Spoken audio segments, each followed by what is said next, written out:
João 8,31, você conhece bastante, mas tem matéria nova para a gente. João 8,31. João capítulo 8, versículo 31. Jesus dizia, pois, aos judeus que criam nele: se vós permanecerdes na minha palavra, verdadeiramente sereis meus discípulos. Então nós já aprendemos, eles ouviram a palavra, creram na palavra, mas não era tudo, eles tinham que permanecer. Então aqueles 3 pilares, ouvir, crer e permanecer na palavra, mas nem sempre nós conseguimos. Nem sempre nós conseguimos nos manter naquilo que Deus diz. Eu citei o Josué, vamos para Josué?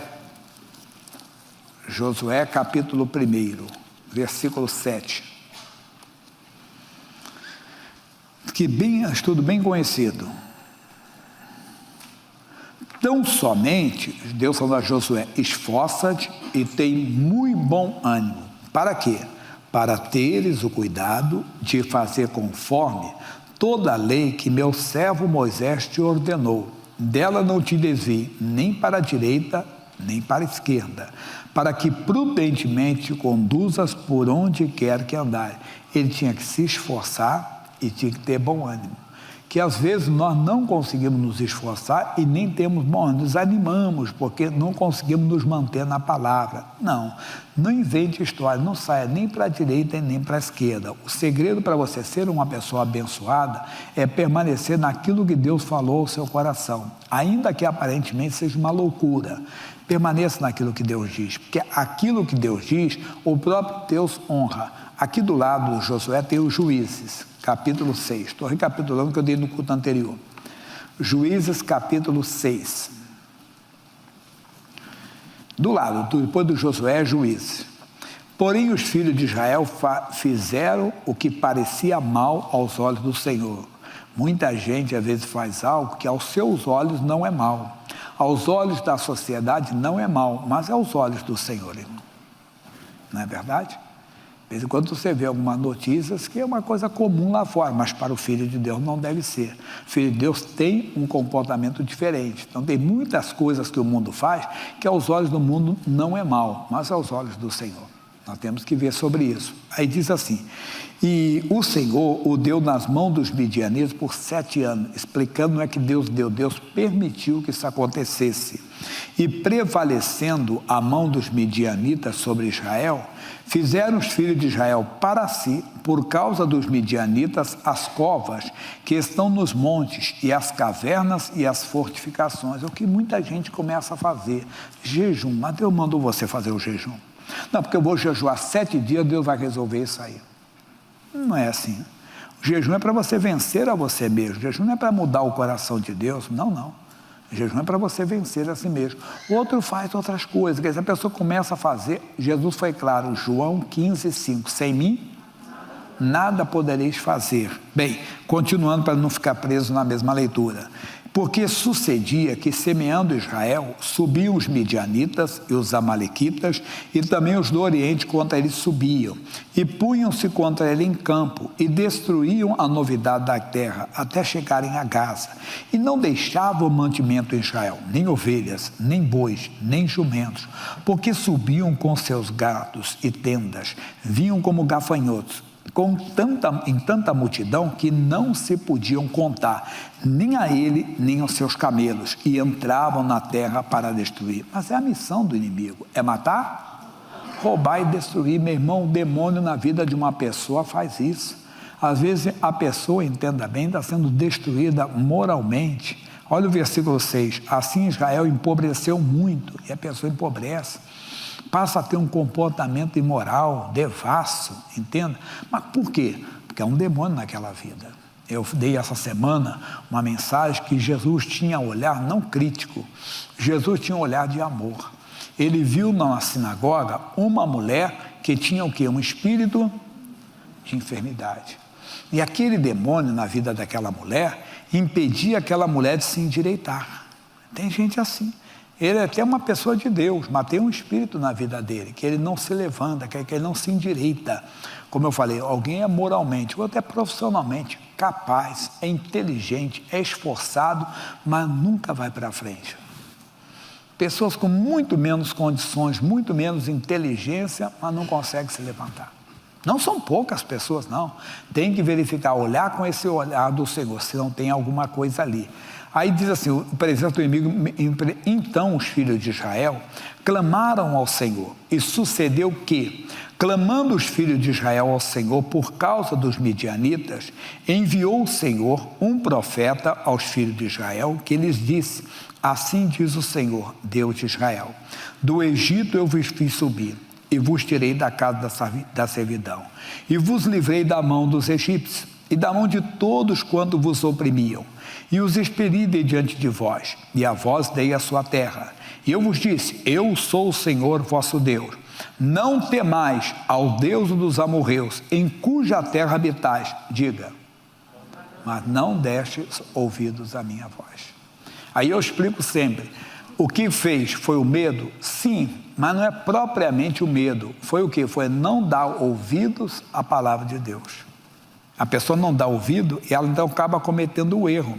O salmista diz no Salmo 119, respondi numa pergunta hoje, versículo 11. 119, 11. Escondi a tua palavra aonde? No meu coração. Não é na estante, não. Não é, entenda, na gaveta. É no coração. Para quê? Para eu não pecar contra ti. Então diz para eu não temer mais. Vocês não conhecem os deuses dos amorreus. Eles são cruéis. Eles são horríveis. São vingativos. O problema é deles. Se Deus é por mim, quem será contra mim? Deus mandou eu não temer, eu não vou temer. Mas pastor Jaime, entenda uma coisa. No Novo Testamento, na segunda carta aos Coríntios, capítulo 5, versículo 7. Vamos fazer uma ligação já. Porque andamos por fé e não por vista. Quer dizer, ainda que eu sinta o medo, mas se a palavra está guardada no meu, eu não vou temer. Não vou. Assim como Deus diz, não adulterarás. Não adultere. Pode parecer a pessoa mais linda que for, se a palavra estiver no seu coração, não pega. A carne, o sentimento humano pode até querer, Jesus, eu sou do Senhor. Quer dizer, você não deixa a carne te dominar. Não, está amaldiçoado esse pensamento, esse desejo, porque eu sou morto para o pecado. Não adulterar, não matarás. A pessoa fez algo com você que dá vontade até de você matar. Não, está amarrado.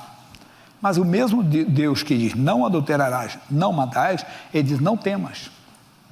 E aí nós não guardamos essa palavra. E então nós abrimos uma porta, já falei num livro do missionário, chamado Medo Fecha essa Porta. E ele explica sobre isso. O medo é uma porta aberta para entrar. Lembra do Jó? Um homem cheio, preguei no culto anterior, Jó, cheio de qualidades, cheio de virtudes, mas o diabo entrou na vida dele.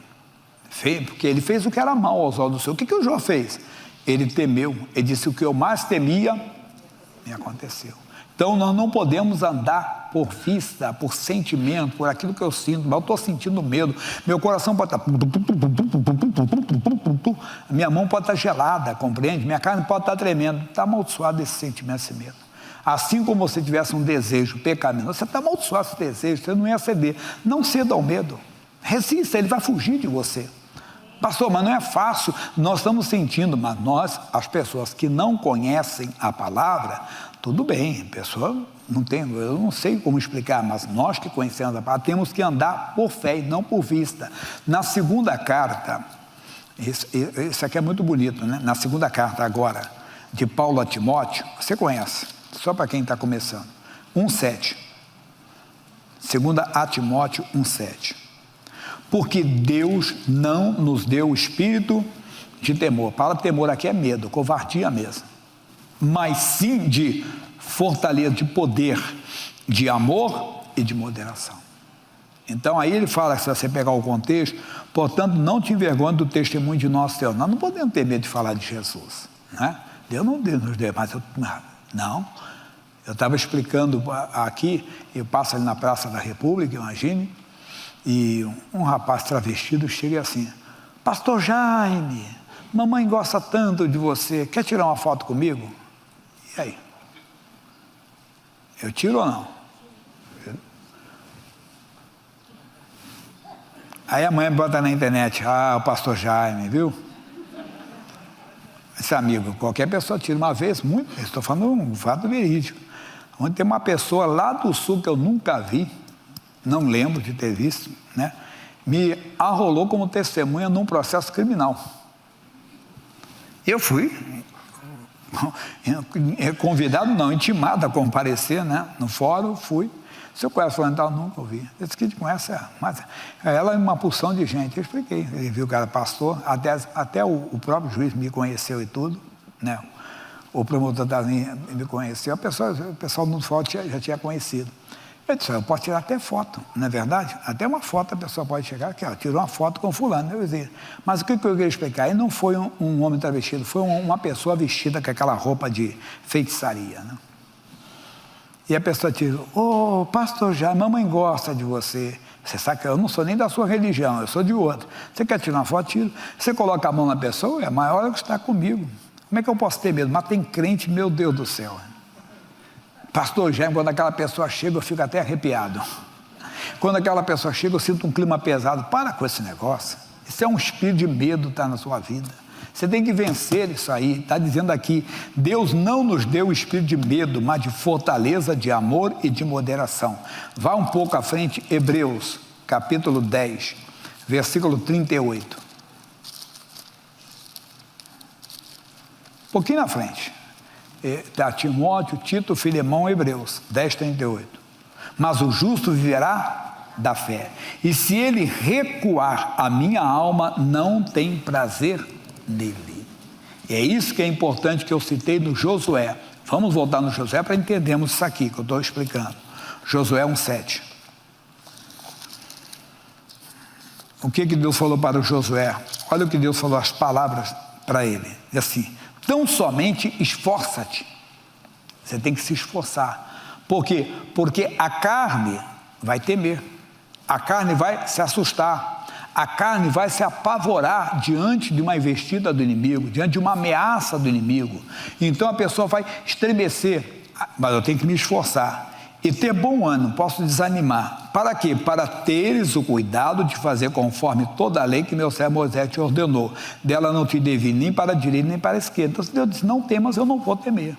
Mas eu tenho que me esforçar. Por quê? Porque o coração vai acelerar, a mão vai ficar gelada, os sintomas vão aparecer, aí a ciência explica o que acontece no cérebro, é um líquido que vem, acontece isso, aquilo, tudo bem, respeito, e não estou dizendo que está errado, mas eu vou ficar com aquilo que Deus diz. Aí a Bíblia diz, sujeitai-vos, pois, a Deus, resisti ao diabo e ele...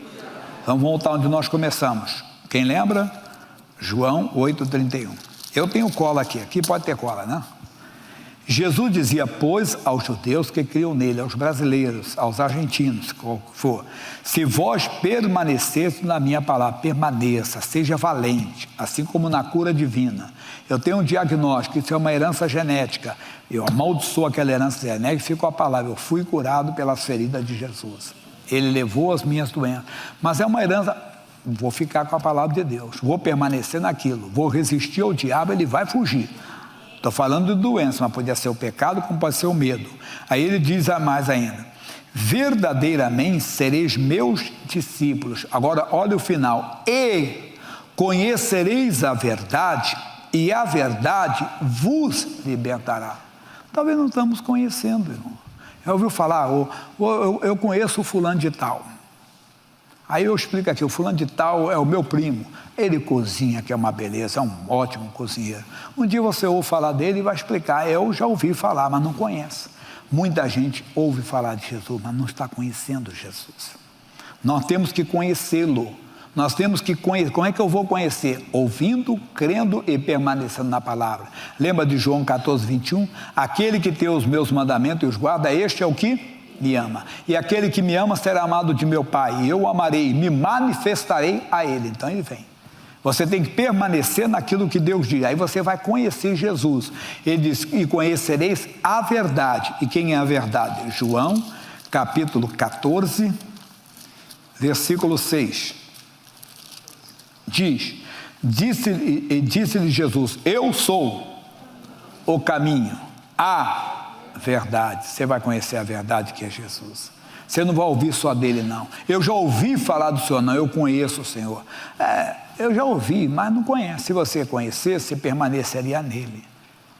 Por isso que você vê tantas pessoas, mas tudo bem, se alguém tropeçar, ele pode se levantar. Uma pessoa que, quem conhece Jesus não vive no pecado. Eu conheço um, está desviado.